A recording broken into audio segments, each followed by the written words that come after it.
He said to me,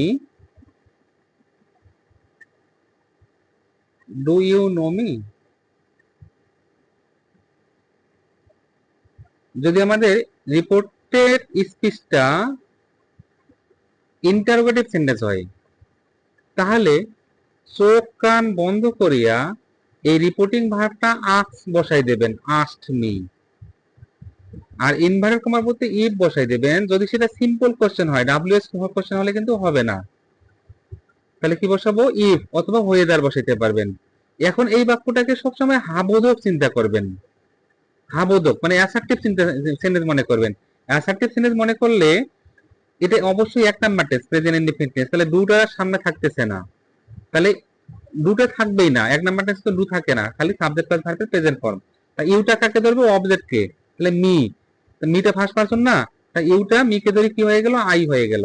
এখানে তো me হইতে পারতো, মি হলো না কেন, কারণ ইউটা আছে নমিনেটিভ কেস হিসাবে, তার মানে মি এরও নমিনেটিভ কেস হবে। ঠিক আছে। আর নোটা এটা প্রেজেন্ট ইনডিফিনিট টেন্স আছে, তাহলে পাস্ট ইনডিফিনিট হয়ে যাবে, নিউ।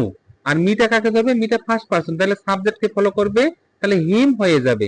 এখানে হি হলো না কেন, কারণ মিটা আছে আমাদের অবজেক্টিভ কেসে, তাই হি এরও অবজেক্টিভ কেস হবে। এটা হচ্ছে সিম্পল কোশ্চেনের জন্য আমাদের ইফ অথবা ওয়েদার বসাইতে হবে। যদি আমাদের বাক্যটা ডাব্লিউএস কোশ্চেন হয়ে থাকে, যেমন হি সেড টু মি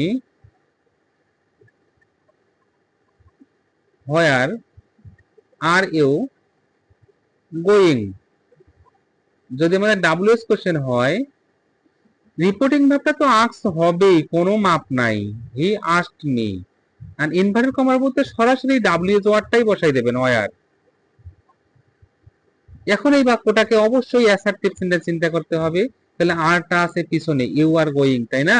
তাহলে ইউটা মিকে ধরি আই হয়ে গেল, আর আরটা হয়ে গেল ওয়াজ, মানে প্রেজেন্ট কন্টিনিউয়াস টেন্স আছে, তাহলে পাস্ট কন্টিনিউয়াস টেন্স হয়ে যাবে।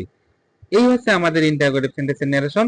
আর সবসময় আমাদের কিন্তু ফুল স্টপ হবে, আর প্রশ্নবোধক চিহ্ন দেওয়া যাবে না, সবসময় আমাদের অ্যাসার্টিভ হিসেবে কাউন্ট হবে, পরিবর্তন হবে। ঠিক আছে। এই হচ্ছে আমাদের ইন্টারোগেটিভ সেন্টেন্স। এখন এখান থেকে আমার কিছু কাজ করে এক্সারসাইজ করে দেখাবেন, 5-7টা সেন্টেন্স করলে আমি বুঝে যাবো যে বুঝে গেছেন এই ইন্টারোগেটিভ গুলা।